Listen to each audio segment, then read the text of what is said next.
Igneous rocks, Ignis का मतलब Latin में होता है फायर, मतलब आग। अब यहाँ पे क्वेश्चन आता है कि इसका मतलब अगर इग्निस का मतलब फायर होता है तो इग्नियस रॉक्स जो है वो फायर से रिलेट करते हैं, ठीक है, ये तो क्लियर हो गया। लेकिन क्यों, पत्थर फायर से कैसे बनेगा, सवाल आता है हमारे मन में। इसका जवाब ये है कि इग्नियस रॉक्स जो है, जिनको हम प्राइमरी रॉक्स भी बोलते हैं, वो सीधा मैग्मा या लावा के ठंडा होने से बनते हैं।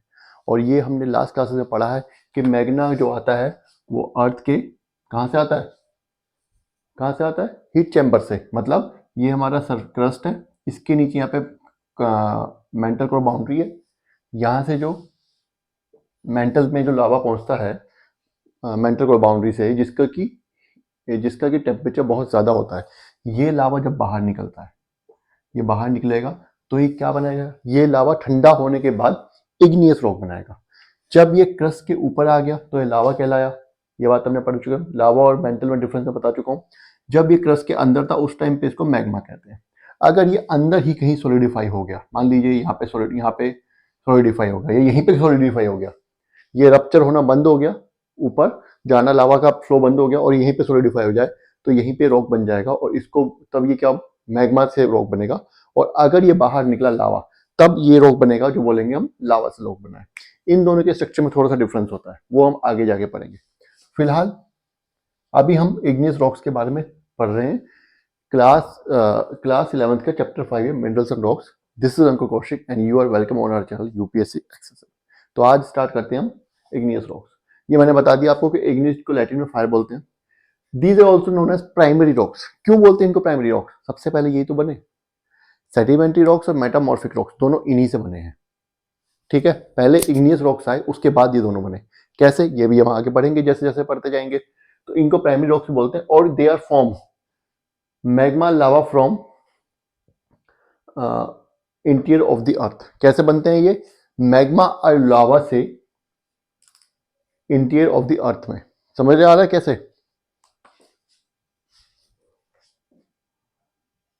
ये हमारा क्रस्ट है, क्रस्ट में लावा आया इंटीरियर ऑफ द अर्थ से। कैसे आया ये मैं आपको थर्ड और फोर्थ चैप्टर में बता चुका हूँ। यहाँ पे जब बाहर निकलेगा तो ये बाद में ठंडा हो जाएगा, ये सॉलिडिफाई हो जाएगा। मैंने आपको एक चीज और बताई थी कि लावा कई बार क्या होता है, यहाँ पे बीच बीच में कई जगह पे दरारें होती हैं, उनमें भी भर जाता है और अलग अलग स्ट्रक्चर बन जाते हैं। बताया था नहीं बताया था, फुटबॉल मैच के मैदान जैसा डोम शेप स्ट्रक्चर बन जाता है, ऑब्लिक भी बन जाता है, हॉरिजॉन्टल वर्टिकल, ये सब मैंने बताया, उन सबके नाम भी लिखवा चुके हैं। वो जब ठंडे हो जाते हैं तो वो अर्थ के अंदर ही ठंडे हो जाते हैं। यहाँ पे क्या बोल रहा है, मैग्मा एंड लावा क्यों बोल रहा है, मैग्मा एंड लावा क्यों बोल रहा है, मैग्मा एंड लावा क्यों बोल रहा है, क्यों बोल रहा है मैग्मा एंड लावा, यहाँ पे जो है आउट ऑफ है, form out of magma and lava, थोड़ा सा वो हो गई गलती, ठीक है। अब ये दोनों क्यों बोला, क्योंकि ये अर्थ क्रस्ट के अंदर भी बन सकते हैं और बाहर भी बन सकते हैं। अब आप बोलोगे अर्थ के अंदर वाले में कैसे पता चले, अरे जब ये कभी इरोजन होगा, ये लेयर पूरी इरोज हो जाएगी तो नीचे वाला रॉक ऊपर आएगा, यही तो हमने पढ़ा था ना लास्ट क्लासेस में, ऐसा होगा तब हमें पता चलेगा। लेकिन अब ये अभी जो साइंटिस्ट ने इसको पकड़ा, इसको पढ़ा, स्टडी किया, तब ये रॉक जो है सरफेस के ऊपर दिख रहा है, ठीक है। तो साइंटिस्ट को कैसे पता चलेगा, इसकी कंपोजिशन से उनको पता चलेगा कि नहीं ये रॉक जो है कभी अर्थ के अंदर ठंडा हुआ है, लावा जब अर्थ के अंदर ठंडा हुआ तब बना है ये मैग्मा, सॉरी, ठीक है। इसलिए यहाँ पे समझाना जरूरी था, मैंने आपको इसलिए थोड़ा सा डिफरेंस यहाँ पे बता दिया। एनसीईआरटी में लिखा हुआ मैग्मा और लावा, वो कहते हैं एनसीईआरटी आस्क, वो UPSC ask question between the line, वो यहीं से पूछती है इसी टाइप के क्वेश्चन, ठीक है। इंटीरियर ऑफ द अर्थ से आता है मैग्मा या लावा, उससे क्वेश्चन, उससे हमारे इग्नियस रॉक्स बनते हैं। Are formed when magma cools and solidify. जब मैग्मा कूल होगा, मैग्मा अर्थ के सरफेस के ऊपर आकर भी कूल हो सकता है लावा बनने के बाद, और बनता नहीं है लावा, सिर्फ उसका नाम होता है लावा, रहता वो मैग्मा ही है। अर्थ के क्रस्ट के बाहर आने के बाद उसको हम लावा बोलने लगते हैं। तो कूल, जब ये हमारा मैग्मा जो कूल होता है और उसके बाद सॉलिडिफाई हो जाता है, तब ये हमारा इग्नियस रॉक्स बनते हैं। When magma in its upward movement cools, जब मैग्मा अपने ऊपर जाते हुए टाइम पे अपवर्ड मूवमेंट में कूल करता है and turns into solid form, it is called igneous rock. वही बात फिर दोबारा बोल रहा है, इग्नियस रॉक क्या होते हैं, जब मैग्मा ऊपर जाते हुए टाइम ठंडा होता है और सॉलिडिफाई हो जाता है तो उसको हम इग्नियस रॉक कहते हैं। अब वो अर्थ के अंदर भी हो सकता है, अर्थ के बाहर भी हो सकता है। समझ आ गया?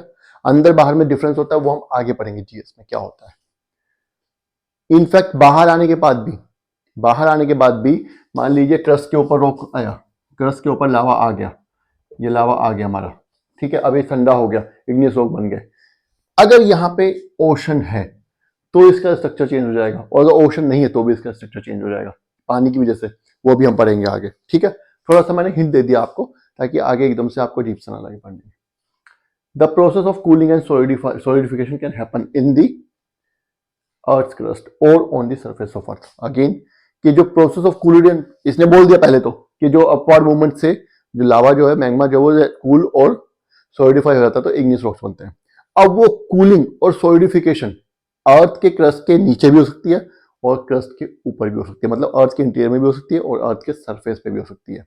जब अर्थ के इंटीरियर में होगी तो क्या होगा और अर्थ के सरफेस पे होगी तो क्या होगा, वो हम अब नेक्स्ट पार्ट में पढ़ते हैं। लेट्स तो we jump to the next part जहां पे हम ये पढ़ेंगे कि लावा जब कि मैग्मा जब जो रॉक फॉर्मेशन है जब क्रस्ट के ऊपर होगी तो क्या होगा और क्रस्ट के नीचे होगी तो उसका स्ट्रक्चर कैसा होगा, ठीक है।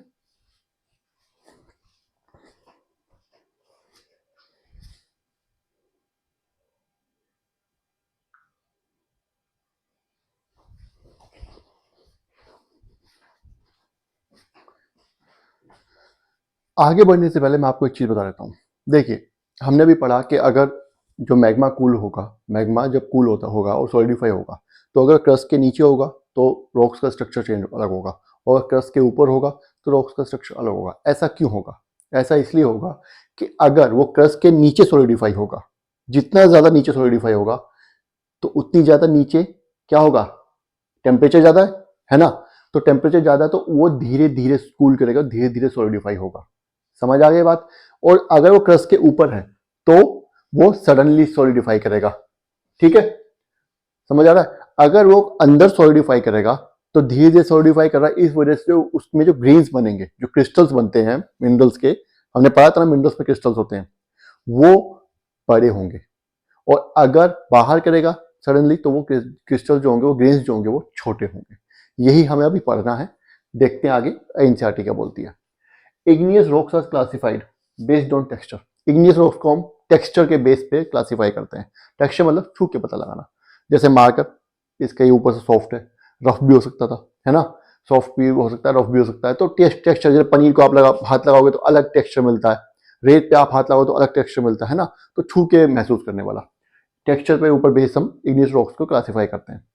अब टेक्सचर किस चीज पे डिपेंड करता है, ये भी समस्या आ गई है।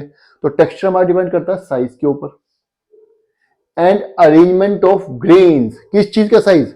जो उसके अंदर ग्रेन्स बने हैं उनका साइज और किस पैटर्न में फिर वो अरेंज हुए हैं, समझ गए? तो उसके ऊपर डिपेंड करता है टेक्सचर। और फिजिकल कंडीशंस ऑफ मटेरियल, और कुछ अदर फिजिकल कंडीशंस भी हैं मटेरियल की, उसके ऊपर डिपेंड करता है, ठीक है। चलिए नेक्स्ट पे आ जाते हैं। If molten material is cooled slowly at greater depth, minerals grains may be very large. Again वही बात आ गई ना, अगर जो मोल्टन मटेरियल है, जो मैग्मा है, वो ग्रेटर डेप्थ मतलब क्रस्ट से काफी नीचे ठंडा हो रहा है तो वो धीरे धीरे ठंडा होगा। सही बात है कि नहीं है? तो क्या होगा, धीरे धीरे slowly at greater depth mineral grains may be very large. तो मिनरल ग्रेन्स जो वो बहुत बड़े बन सकते हैं, मिनरल्स के जो ग्रेन्स बनेंगे वो काफी बड़े बन सकते हैं, बड़े बनेंगे, ठीक है। ये बात समझ आ गई, समझा दिया था मैंने। आगे सडन कूलिंग।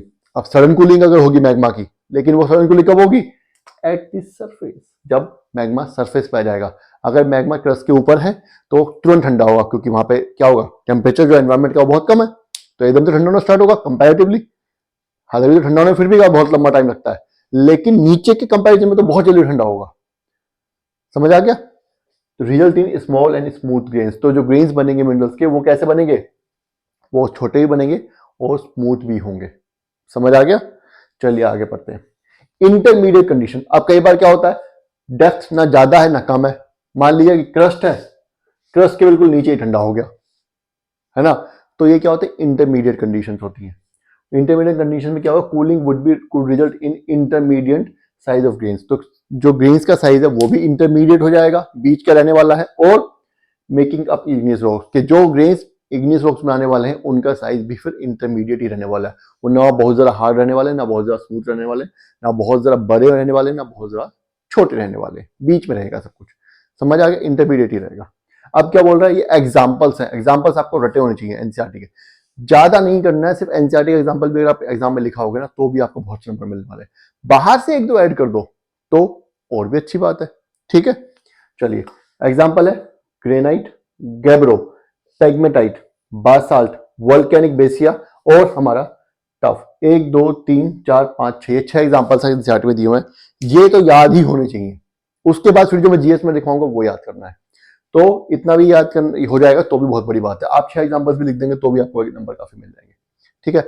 बाहर के ज्यादा जो एग्जाम्पल्स है वो सिर्फ तभी लिखे जाते हैं जब एग्जामिनर कुछ क्वेश्चन की कुछ डिमांड हो ऐसी कि आपको अलग से एग्जाम्पल देने पड़ेंगे, अदरवाइज एनसीईआरटी के एग्जाम्पल से काम चल जाता है। या वो टॉपिक के एग्जाम्पल्स एनसीईआरटी में नहीं दिए तो आपको बाहर से एग्जाम्पल चाहिए, वो एग्जाम्पल्स कौन से होंगे कहां से मिलेंगे वो मेरी जिम्मेदारी, आप टेंशन मत लो, मैं जीएस में लिखवा दूंगा, ठीक है। आप टेंशन फ्री रहो, बस वीडियो देखते रहो, बार बार लाइक करते रहो, और कोई कुछ समझ ना आए तो कमेंट करो, वो मैं पढ़ा दूंगा, ठीक है। चलिए थैंक यू।